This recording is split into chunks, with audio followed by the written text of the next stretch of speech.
Oui, l'armée israélienne parlait ce matin de renseignements qui indiquaient la présence d'un certain nombre de responsables du Hamas dans le complexe de l'hôpital Shifa. Pour l'instant, on sait simplement que l'un de ces responsables a été éliminé cette nuit. Tzahal parlait aussi ce matin de 80 arrestations.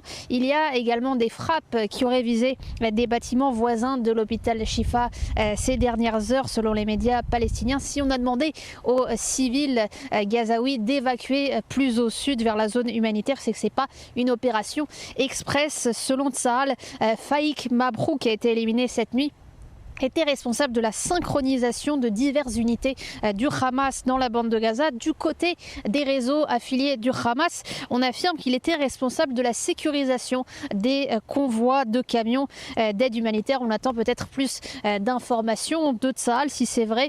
Pour l'anecdote, Faik, c'était aussi le frère de Mahmoud Mabrouk, l'un des cofondateurs des brigades Al-Qassam, qui avait été tué en février 2010 dans sa chambre d'hôtel à Doha. On avait beaucoup parlé de cette affaire à l'époque, après la phase d'encerclement et l'entrée dans le complexe de l'hôpital Shifa sous le feu ennemi qui a coûté la vie. Ça a été annoncé ce matin à un soldat israélien de 20 ans. C'est maintenant à l'intérieur une phase, on l'imagine, d'interrogatoire, de recherche. On n'est pas dans la même configuration qu'en novembre dernier, puisqu'une grande partie des tunnels qui existaient ont été détruits, et donc c'est supposé être plus difficile de s'échapper.